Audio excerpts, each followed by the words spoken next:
My name is Phyllis Warren. I'm 35 years old. And this is the story of how my husband bought a secret apartment for his mistress, only to find me already inside, waiting. I never thought I'd be the kind of woman who planned an ambush. It wasn't in my nature. I was the type who made tea at night and folded laundry with podcast chatter in the background. The kind who put everyone's needs before her own. But that night, I sat in a sleek, high-rise condo in Tribeca, bathed in the golden hue of city lights, waiting for the man I once vowed to grow old with. Jason and I had been married for 12 years. We met in our 20s at a medical conference in Philadelphia. He was a resident.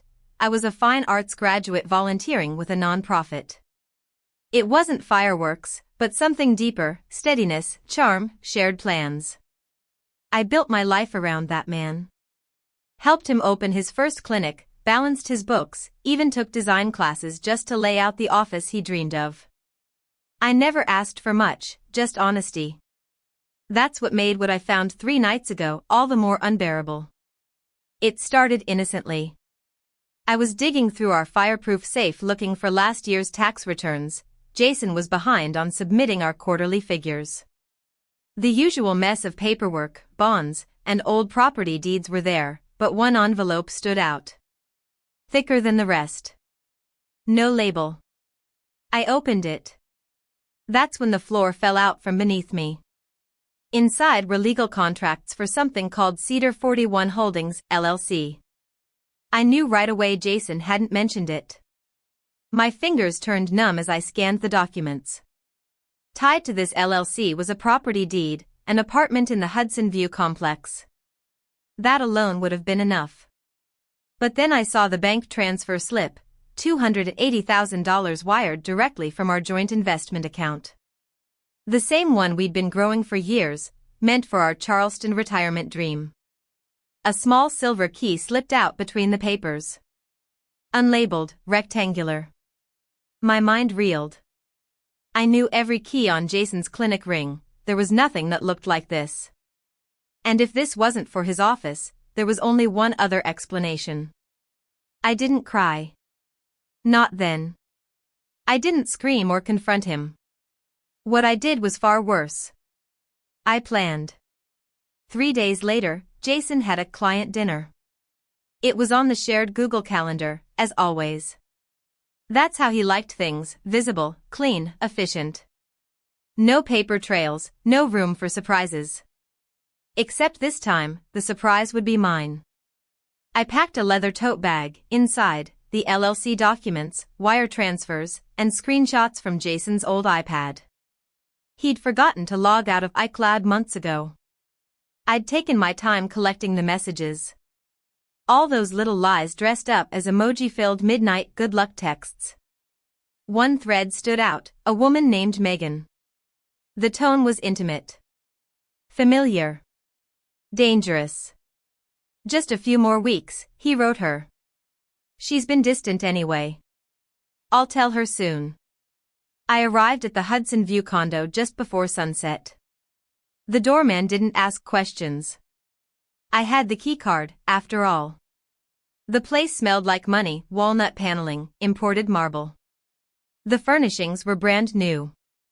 A gleaming kitchen, leather furniture, artwork I didn't recognize but knew cost more than my car. I laid everything out on the glass coffee table.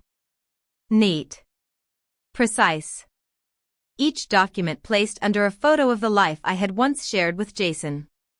I sat quietly, a glass of Napa Valley wine in my hand, the very same kind Jason used to scoff at, calling it a bourgeois indulgence. The elevator dinged. I didn't flinch.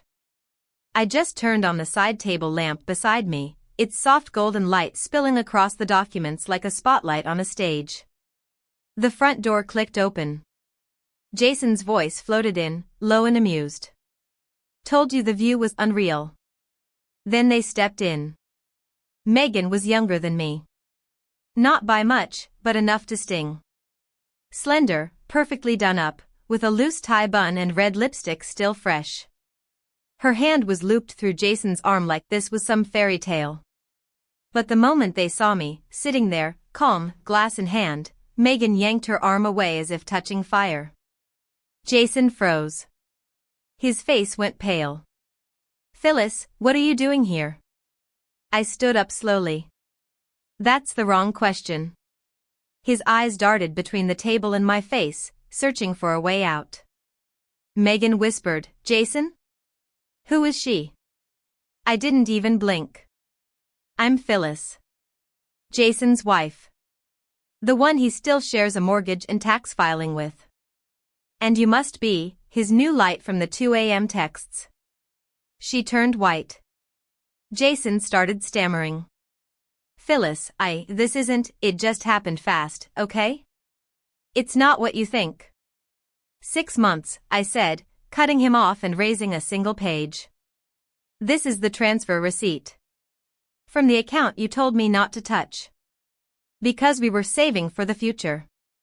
Was this the future? He stepped back. Megan looked like she wanted to vanish. You said you were divorced. I made him eggs this morning, I replied flatly. So unless his idea of a divorce includes breakfast, you've been lied to. Jason tried again. Phyllis, listen, your father died, you've been withdrawn, I didn't know how to reach you anymore. Don't. I pulled out a different document. You remember this? You signed it 2 years ago when we refinanced the house. It's a post-nup.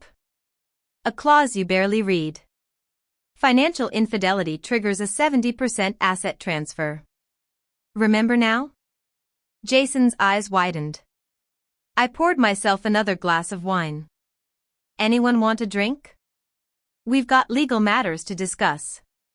Property, fraud, and maybe a little prison time if I feel like pressing charges. Jason didn't move. Megan looked ready to cry. And me? I smiled, only slightly. I didn't yell. I didn't beg. I didn't crumble. Because this wasn't just the beginning of a breakdown. It was the beginning of my rise. I don't think Jason truly understood what had happened until I sat back down, legs crossed, swirling the wine in my glass like we were just 3 old friends catching up over charcuterie. His mouth opened slightly, as if he might explain himself, spin something, but the words never came. Because there was no version of the truth that could be shaped into something clean. Megan, to her credit, didn't collapse into tears or throw her purse. She simply stood frozen, like she'd wandered onto the wrong stage mid-scene. Her eyes flicked between Jason and me, and I saw the moment something clicked. She wasn't just the other woman. She was a pawn. A placeholder in Jason's carousel of distractions. And she realized it only when she saw my calm. Jason finally took a step forward, hand slightly raised. Phyllis, please. Can we talk? Just the 2 of us? I laughed. It came out quieter than I expected.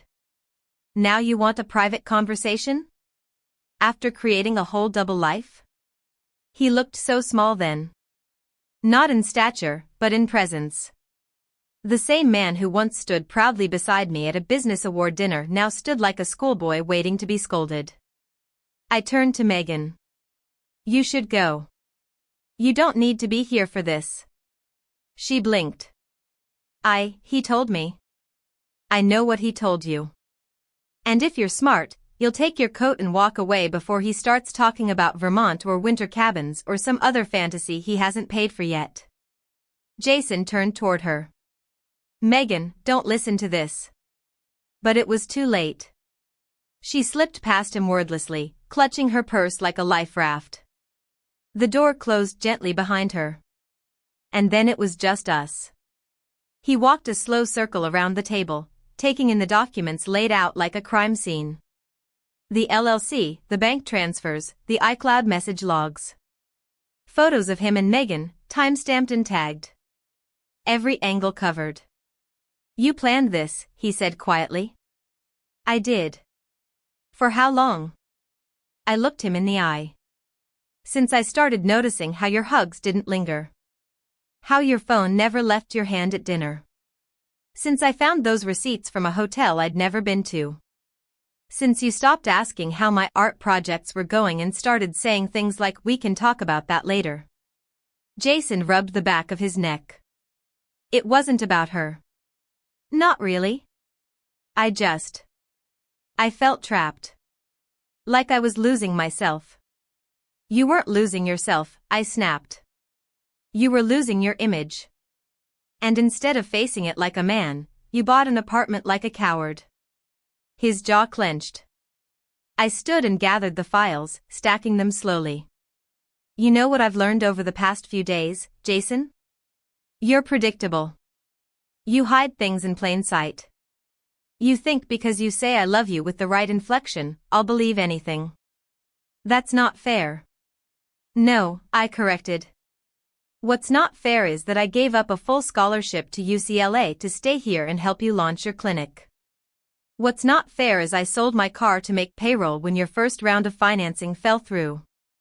What's not fair is that I stayed when you said we weren't ready for kids, and now you're about to become a father, with someone else.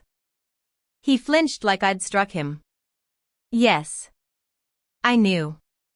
I hadn't let on before, but I knew Megan was pregnant. And though that fact twisted my stomach in ways I couldn't put words to, I wouldn't let it shake my poise now. You destroyed this marriage, Jason. But you didn't break me. He sat down heavily on the edge of the couch, hands on his knees, head bowed. What now? I turned toward the door. Now, I go home. You stay here with your secrets. Are you going to file? I looked over my shoulder. I already have. Riley Spencer is representing me. You might remember her, my college roommate. She's also one of the best divorce attorneys in Chicago. Jason paled. He knew Riley's reputation. They called her the diffuser. She didn't just win cases, she neutralized them with surgical precision. Phyllis. Don't, I said.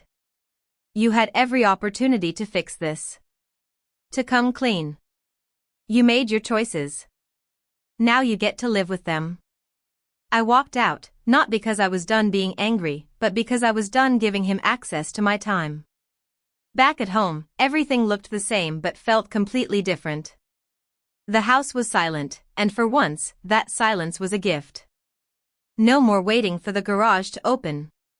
No more pretending not to hear phone calls in the next room. Just me, and the pieces I'd begin to collect again. The next morning, I texted Riley. Me, ready. I have everything. Riley, good. Bring it all. 11 a.m., let's destroy this man professionally. I smiled. Riley had always been the calm to my chaos, the one with a steel trap memory and a mouth sharp enough to slice a courtroom in half. If there was anyone I trusted to help me reclaim what I deserved, it was her. I opened the drawer in my office and pulled out the leather envelope I'd prepared months ago, long before Jason bought his love nest. Inside it was the signed post-nuptial agreement I had convinced him to sign during his clinic's second expansion. A just-in-case document. He laughed when I suggested it, calling me paranoid, then signed it anyway without reading the fine print. Big mistake. The clause on financial infidelity was ironclad.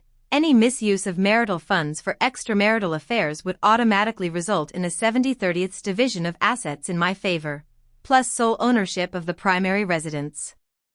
And Jason had signed it with a black pen while sipping his morning espresso, distracted by a sales call. Now I held that document like a sword. Later that afternoon, I walked into Riley's office and placed everything on her sleek white desk: documents, emails, wire transfers, photos. She scanned through them in silence, then looked up. You built this case like a forensic accountant, she said. You're not just going to win this. You're going to bury him. I gave a half smile. That's the idea. She opened her laptop. We'll begin with a formal petition for divorce, immediately request a freeze on all assets under his name, and initiate a financial audit of the clinic and the LLC. Once we reveal the post-nup, it's over. I want this clean, I said. No theatrics. Just justice. She nodded. Then let's make it surgical. I sat back as she drafted the petition. This wasn't the end of my story. It was the beginning of his unraveling. Riley wasted no time. By the following Monday, she had filed the divorce petition and submitted an emergency motion for asset freezing tied to Jason Warren and every business entity associated with him, including Cedar 41 Holdings. Her paralegal delivered the paperwork to Jason's office in person. I would have paid to see the look on his face when he realized I wasn't bluffing. But that wasn't even the most satisfying part. 2 days later, Riley handed me a file that made my hands tremble, not with fear, but with the weight of power finally shifting into mine. Courtesy of your old law school flame, she said, with a mischievous lift of her brow. Grant Ellis. We hadn't spoken in over 5 years, just the occasional holiday text or a random update when he made partner. But when I messaged him a week ago asking if he could trace an LLC and verify some unusual transfers, he responded in under 2 hours. Inside the manila envelope was a full flowchart. Clean. Devastating. Over $190,000 siphoned from our joint investment portfolio had been broken into smaller transfers and funneled into a private account under Cedar 41 Holdings. It didn't stop there. Grant had also included screenshots from bank databases. Jason had listed our home address as the legal mailing point for the LLC. Which meant, legally speaking, I had standing to access those records. Jason had handed me the noose. Grant even included a brief note, in his familiar looping print, "Knew you'd be too smart to ignore your gut. You've got this." I took a deep breath. It felt like I'd been underwater for months. And now, for the first time, I was breathing again. The morning after we filed the motion, I was organizing documents in the museum archive, cataloging 19th century oil paintings, when my phone buzzed with a call from an unknown number. At first, I almost declined. But something in my gut told me to answer. "Phyllis," the voice said, hesitant, almost trembling. "It's Megan." I froze, pen still in hand, fingers clenched tightly around it. "I'm not calling to apologize," she continued. "I think I said enough that night. But I found something. And I can't keep it to myself." I didn't respond. I just listened. "I'm pregnant. 10 weeks. A beat of silence passed. I sat slowly in the museum chair, my mind not quite keeping up with my heartbeat. "I wasn't going to tell him," she added. "But he came to my place yesterday. Said you were losing it. That you were trying to ruin his life. He begged me to testify that our relationship started after your divorce was filed." I clenched my jaw so hard it ached. "What did he tell you about me?" Megan's voice cracked. "That you were controlling. That you didn't want kids. That you were cold and bitter. That you made him feel like a prisoner." I stared down at the catalog in front of me, portrait of a woman, unknown artist. The irony burned. "I spent 3 years trying to convince him to get a fertility test," I said softly. "Every time, he found an excuse. And now, this." Her voice steadied. "That's not all." I looked through his phone. His email. "Evelyn, I wasn't the only one. There are more. At least 4. One from a medical conference in Texas. Another, she's a personal trainer. There's one who works in pharma." I didn't flinch. Not anymore. Not with the armor I'd grown in the past week. "I have screenshots," Megan continued. "Bank transfers too. He's been paying for hotel rooms, spa packages, even a gym membership for one of them. There's also a secondary account tied to his clinic. Unreported." I flagged the transfers. "Send everything," I said calmly. "Actually, let's meet in person." We met at a small cafe by the river. The kind with chipped mugs and honest conversation. Megan showed up in a plain gray coat, her face washed clean of makeup, hair tied in a low knot. She didn't look like the woman who had walked into that condo on Jason's arm. She looked like someone who had woken up. She slid a thick envelope across the table. "I don't want his money," she said. "But this child, she'll need truth. And I won't raise her on lies." Inside the envelope were dozens of pages. Labeled, dated, annotated. Megan had compiled a portfolio so damning, it made my case nuclear. Screenshots of texts with other women. Photos of Jason entering hotels. Booking confirmations. Even audio recordings from voice memos he'd forgotten were synced to his old cloud account. She'd recorded a conversation of him claiming he had backup plans in case the clinic goes under. One of those plans? Filing for bankruptcy during the divorce to protect assets. "He told me he might go bankrupt to avoid giving you anything," she said, sipping her tea. "But I checked the books myself. The clinic's doing fine. In fact, it's profiting." I nearly laughed. Not because it was funny, but because Jason was exactly the kind of man who thought he could outwit everyone, even the women he used. "I'll be filing for child support," Megan said. "But if you need me to testify, I will." I looked her in the eyes, not as a rival, but as a co-survivor. "Thank you," I said. "This changes everything." That night, I sat across from Riley in her office, the warm lamplight throwing shadows across the table like an old detective film. She flipped through Megan's evidence with slow, practiced hands. Her eyes narrowed. He built a financial web to avoid detection. But he underestimated two women with brains. She dropped the final document onto the pile. "This isn't just a divorce anymore. This is calculated deception. Financial fraud. And you know what, Phyllis? It's game time." I leaned back in my chair, the taste of espresso still warm on my tongue. He built his kingdom on lies. I was about to set it all on fire. 2 days later, I watched it all begin to unravel. Riley, calm as a surgeon and twice as precise, filed our updated motion with the court that morning. Alongside the original post-nup and grants financial flowchart, she now had Megan's folder, child support claims, and a flagged spreadsheet of unreported clinic revenue.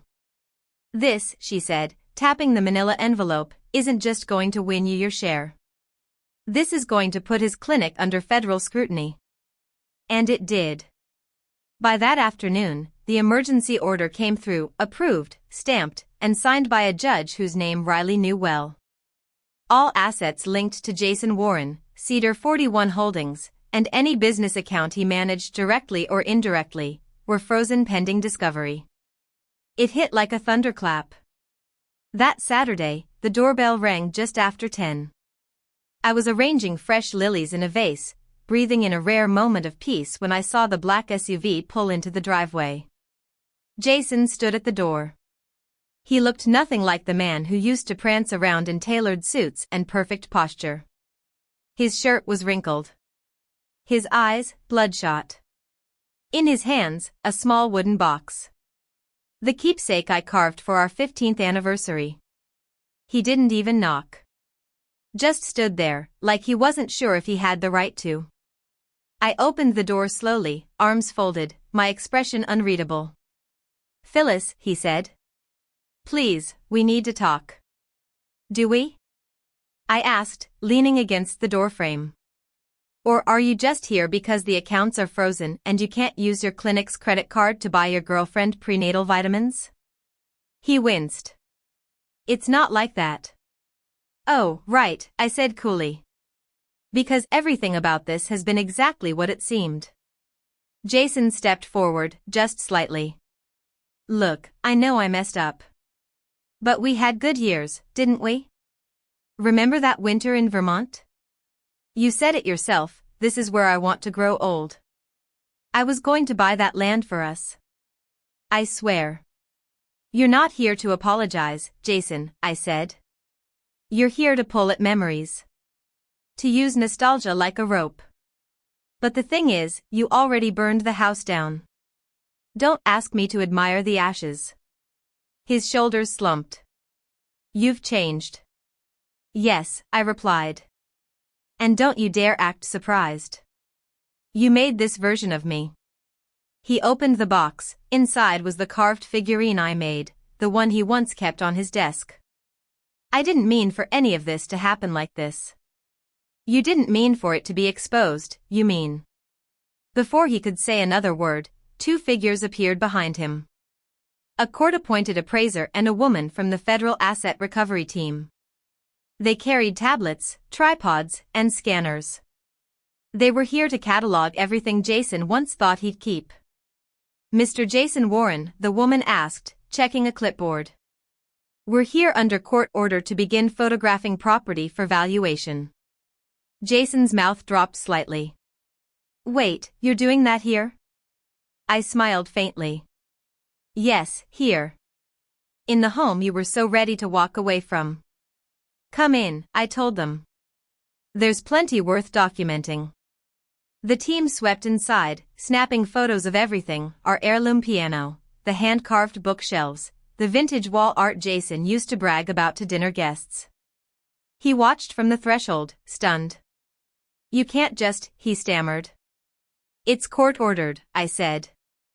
And you know what they say, court orders don't care about feelings. He took a shaky breath. I didn't think you'd go this far. You bought a condo behind my back, used our retirement funds, lied to 4 women, and tried to file for bankruptcy to keep your assets. I'm not going far, Jason. I'm going exactly where justice takes me. Jason backed away, step by step until he reached the curb. I watched him, his face slack, his shoulders sagging under the weight of consequences he never thought he'd face. He didn't even try to come back inside. He just turned, got in his car, and drove off like a man finally realizing the castle he built was made of sand. I didn't say a word as I closed the door. Because silence was the loudest truth of all. 3 months passed. The court date arrived and disappeared like a wave cresting and crashing all in the same breath. Jason didn't fight. How could he? Between my evidence, Megan's testimony, Grant's financial tracing, and the independent audit Riley launched into the clinic's books, there was nowhere left to hide. The court granted me 75% of our shared assets, sole ownership of our home, and a monthly spousal support payment for 3 years. Jason was allowed to keep the clinic under tight financial supervision, but even that victory was tainted. The IRS had begun its own review after discovering unreported cash withdrawals over a 2-year span. The Tribeca condo was sold under court order. The proceeds split 50-50ths. I didn't want a dime from that place. But I took the money anyway, not for revenge, but for restoration. It was what I was owed. Jason didn't show up in court that final day. His lawyer did. A gray-faced man with watery eyes who handed over one last letter. Mr. Warren requests that this be settled quietly. Riley read it aloud, then dropped it on the table like trash. Quiet is no longer an option, she said. I smiled. And walked out of the courtroom into a morning filled with more sun than I'd seen in months.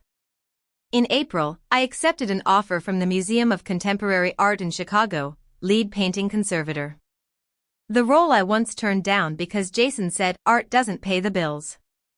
Every morning, I walked into a sunlit lab filled with delicate pigments and brushes, restoring things once considered ruined. It felt symbolic. I was restoring myself, too. One quiet Thursday, as I adjusted the lighting on an 18th-century painting, I saw a familiar figure through the glass office door. Connor. My old friend from law school. The one who helped me trace Jason's hidden accounts. He stood there with a small paper bag, smiling sheepishly. I had a meeting upstairs, he said when I stepped out. Thought maybe you wouldn't hate seeing me. I smiled. I don't hate it. But I'm not sure I'm ready for anything. He nodded, respectful, no pressure in his voice. Just a kind presence. He handed me the paper bag. Inside, a small glass orb. A delicate blue water lily suspended inside. You once said, he murmured, water lilies grow from mud, but reach for the light. I saw this, and thought of you. I didn't cry. But something inside me shifted, like ice melting slowly in the sun. That evening, I placed the orb on my new apartment's windowsill. The city light shimmered through it. I poured a glass of white wine, sat at my old oak table, opened my laptop, and continued reviewing a research paper on classical restoration. No one asked me what I was doing. No one interrupted. I was finally free. 3 weeks passed. Life settled into something quiet. Not numb. Not empty. Just intentionally quiet. I had always lived for others, Jason, his patients, our fragile future. But now? Each morning I woke up in my sunlit apartment by Lake Michigan, stretched without checking someone else's calendar, and made coffee just the way I liked it. No one to scoff at oat milk or call cinnamon extra. It was my life now. Fully, finally mine. I kept the glass orb Connor gave me on the shelf by the window. Every evening, it caught the fading sunlight like it had something to whisper. It became a symbol of something delicate but unbreakable. Like me. One afternoon, just as I finished cataloging a 19th-century Flemish portrait in the museum archive, a short message lit up my phone. It was from Megan. She's here. She included a photo.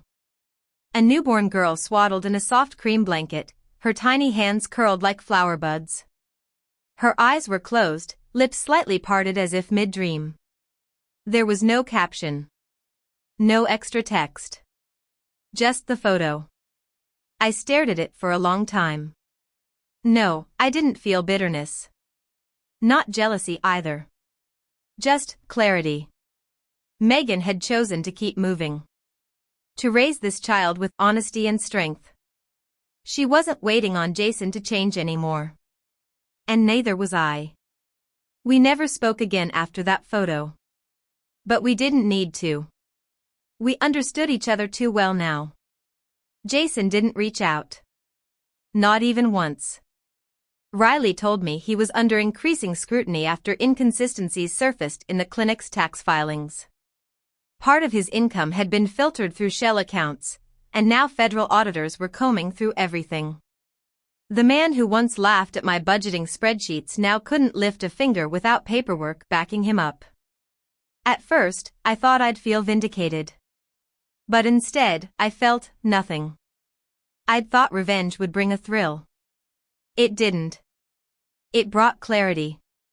And peace. And the freedom to walk into the next chapter with no one's shadow stretching across it. That next chapter came sooner than I expected. In June, I received an email inviting me to speak at the National Art Restoration Conference in Seattle. For years, I had turned down opportunities like this. Jason used to say things like, "Who'll cook while you're gone?" or "The house doesn't run itself." So I stayed home. I folded towels. I balanced our checkbooks. I made excuses for a man who never deserved them. But not this time. This time, I said yes. I walked onto the auditorium stage in a cream linen suit, my notes tucked neatly inside a leather folder. The lights were soft, not blinding. Just enough to see the audience of conservators, curators, and students waiting in respectful silence. I spoke about the process of restoring a fire-damaged oil painting from the 1800s. About how, even after being singed and cracked, the canvas could still be reborn with time and patience. Then I paused, just before the final slide. Sometimes, I said, my voice calm and sure, it's not just the painting that needs restoring. It's the person holding the brush. I let the words hang in the air. I saw heads nod. Not everyone knew what I meant. But the ones who had lived through their own fires, they understood. After the talk, I stayed behind to answer questions. Students asked about pigment matching and varnish stability. But one woman, a curator from New York, came up and said, "That last line? That's going to stay with me forever." I smiled. And for the first time in years, I felt truly seen. That evening, I returned to my apartment and found a letter slipped under the door. No envelope. Just one folded sheet of white paper. The handwriting hit me in the chest. Jason's. I hesitated for a moment, then unfolded it. I don't expect forgiveness. But I hope you're living true to yourself. Jason. That was it. No excuses. No promises. No please. I reread the note once. Then placed it in the bottom drawer of my desk, not because I needed to hold on to it, but because I didn't need to tear it up either.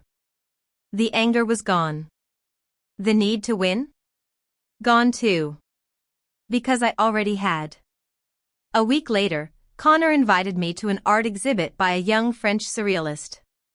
It wasn't a date, just two friends who loved the same things. We wandered through gallery halls, laughing about color theory and debating the symbolism in brushstrokes. Afterward, he asked, "Dinner?" I paused. There was no pressure in his voice. No expectation.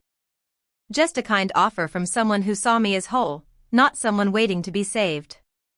Okay, I said. We ate by candlelight at a small bistro. We didn't talk about Jason. We didn't talk about revenge. We talked about our work, our dreams, and the projects that scared us. He asked what I wanted to do next, not with hesitation, but with curiosity. Like it was something exciting, not something to be managed. When he walked me to my door, he didn't lean in. Didn't ask what came next. He just said, "No matter what, I've always thought you were the strongest woman I've ever met." And then he left.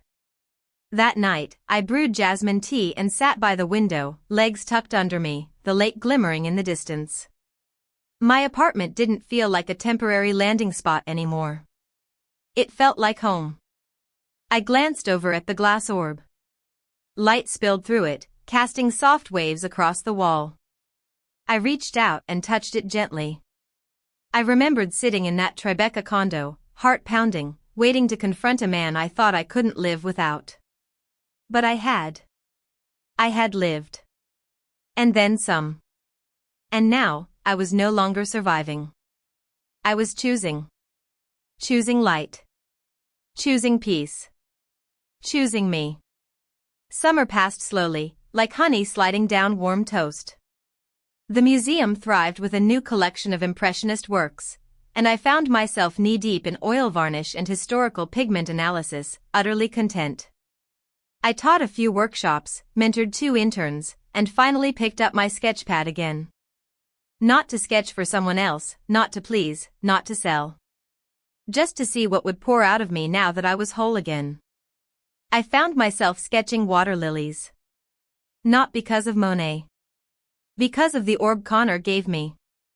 That little blue bloom suspended in glass, untouched by chaos, always reaching toward the light. It lived on my shelf and reflected the sun across my living room floor in quiet patterns I'd come to love. Connor and I kept in touch, an occasional lunch, a quick walk by the lake after work. He never pressed. Never intruded. And in his stillness, I felt safe. One night, after we left a jazz set at a downtown lounge, he asked if I'd come to a small art event he was sponsoring. "It's local," he said, half embarrassed. "Nothing grand. Just some young artists, spoken word, small canvases. Thought of you when I saw the invitation." I hesitated. "Only if you want," he added. I nodded. "Yes. I'd like that." The event was held in a refurbished industrial loft in Fulton Market, exposed brick, warm lights, wine in plastic cups. I felt more relaxed than I had in a decade. As we stood side by side admiring a mosaic made of shattered porcelain and steel wire, Connor leaned in slightly. "It's funny," he said. "I used to think strength meant not breaking. But some of the most beautiful things here are broken pieces, just reassembled with intention." I glanced at him. That's what restoration is. Not pretending it was never damaged. But honoring the survival. We didn't kiss. We didn't even touch. We just stood there. And it was enough. 2 days later, I received another message from Riley. She had just returned from a court-appointed audit review regarding Jason's clinic. She didn't mince words. Riley. He's been hiding a second stream of income. Again. Cash-only services. No reports. IRS is officially involved. He's cooked. I blinked at the screen, letting that truth settle. It didn't bring me joy. It didn't even bring me anger anymore. It just brought confirmation that I had trusted my instincts. That I had been right to stop waiting for the man I married to return. He never would. Because that man, if he ever existed, was built on the version of me who said yes to everything. Who smiled through neglect. Who believed in the idea of partnership more than the reality of it. That version of me was gone. And the woman who stood now?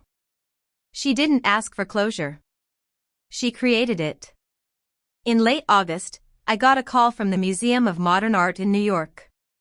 They'd seen footage from my Seattle talk, read the paper I'd co-published with Riley on the intersection of legal protection and intellectual property for artists, and invited me to consult on a new preservation project. I considered it carefully.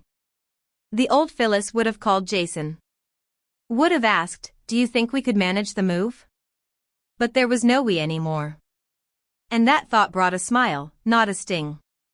I accepted the offer. I didn't pack in a flurry. I didn't run from Chicago. I left on my own terms, slowly, methodically, like closing a book and placing it gently on a shelf because the story had been read, and I no longer needed to reread the pain. Before I left, Connor came by with a gift. It wasn't jewelry. It wasn't flowers. It was a hand-bound notebook with rough sketch paper, each page edged in gold leaf. "There's nothing in it," he said. "Yet. Thought you might want a blank space. Not for plans. Not for bills. Just for whatever comes next." I held the notebook close. "Thank you." We stood in my empty apartment as the moving truck rumbled outside. He didn't say, "Will I see you again?" I didn't say, "What are we now?" Instead, he said, "Wherever you go, Phyllis, don't forget, you hold the pen now." I looked at him, truly looked, and said, "I won't." And I meant it. The first night in my new New York apartment, I didn't unpack right away. I left the boxes closed, placed the glass orb on the windowsill, and made tea. Then I sat on the floor and opened Connor's notebook. The first page was blank. But I knew what I would write. Sometimes the brush doesn't just restore the canvas. Sometimes, it restores the artist. I closed the notebook, pressed it to my heart, and watched the city lights shimmer in silence. No more begging to be seen. No more shrinking for someone else's comfort. Just me, undeniably whole. The air in New York tasted different. It wasn't just the salt from the Hudson River or the smoke from distant food carts lining the streets. It was possibility. It was weightlessness. For the first time in years, I wasn't tethered to anyone's expectations or guilt, or the slow rot of a marriage that had quietly died long before I ever admitted it. I was Phyllis Warren. And no one owned the ending of my story but me. My work at the Museum of Modern Art began on a Monday. The project? Restoring a war-damaged oil painting rescued from a French chateau after World War II. Its colors were faded, its corners singed, the canvas warped from time and trauma. And yet, it had survived. I ran my gloved hands gently over the cracks, whispering as I worked, "You're still here. And that's enough." Every morning, I arrived before anyone else, turned on the soft halogen lights above the preservation table, and carefully removed grime, layer by layer. Some days, I barely spoke to anyone. I didn't need to. My soul was finally speaking through my hands again. Then, one Thursday afternoon, as the city roared quietly outside, Riley called. I hadn't spoken to her in a few weeks. We'd both been busy. She had taken on a political client with a scandal, and I was neck-deep in restoration, but when I saw her name light up, I answered instantly. Jason took a plea, she said, skipping any small talk. I blinked. Plea for what? Tax fraud, misappropriation of clinic funds, falsifying business reports. The investigators uncovered everything, from the shell companies to the hidden income. He'll avoid prison time, but his medical license is being suspended. 2 years minimum. He's lost everything. I was quiet for a beat. Not shocked. Not elated. Just still. Riley added, he tried to name you as having coerced him into the original asset management plan. I let out a dry laugh. Of course he did. She continued, didn't work. The court already had your post-nup, the financial trail, and Megan's testimony. Your paper trail buried him. I exhaled. Good. She paused, then said something that felt like a full circle snapping shut. He finally faced the truth. You're no longer the woman he can manipulate, Phyllis. You're the one who outgrew him. That night, I took a walk through Central Park. It was the kind of night Jason used to say was too cold, too damp, too pointless. But I walked anyway. I had no one to explain myself to. No one to check in with. Just me, wrapped in a soft scarf, gliding beneath the trees. I thought about all the pieces I'd picked up over the last year. My freedom. My voice. My identity outside of wife, partner, caretaker. And I realized something. I had never truly known myself until I was forced to rebuild her from ruins. One evening in October, a small envelope arrived at my new apartment. Inside was a formal invitation to a private art auction. Connor's name was listed among the board sponsors. I hadn't spoken to him in a while. We texted occasionally. He once sent me a photo of a sculpture titled Unbroken. No message attached. Just the image. He didn't push. He never had. I wasn't sure if I would go. But I did. The auction was modest but elegant. Local artists, vintage wine, an intimate crowd. As I walked in, I spotted Connor standing near a painting of a bridge half submerged in mist. He turned and smiled, a quiet sort of recognition in his eyes. You came, he said. I nodded. Of course I did.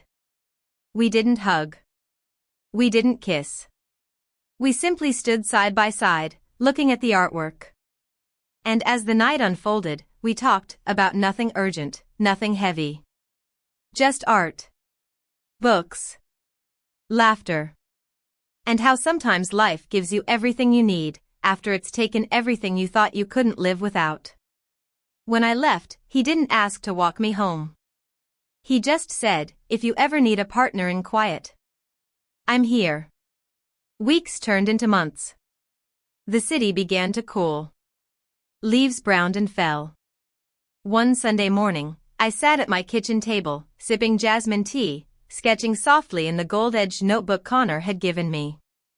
Pages were now filled, portraits, fragments of dreams, small lines of poetry. And on the final page, I wrote. This story was never about revenge. It was about remembering who I was before I was taught to disappear. Outside, the city moved on. The world spun, fast and messy and beautiful. And I remained still, not broken, not bitter. Restored. Fully, fiercely Phyllis. Phyllis's story isn't just about betrayal, it's about rediscovery. About reclaiming the parts of ourselves we lose when we're too busy sacrificing, too deep in survival mode to realize we've stopped living. When someone shows you who they are through deception, infidelity, and cowardice, let them go. And when you finally step into your own light, do it without apology. Because the most sacred vows aren't the ones we make to others. They're the ones we finally keep to ourselves.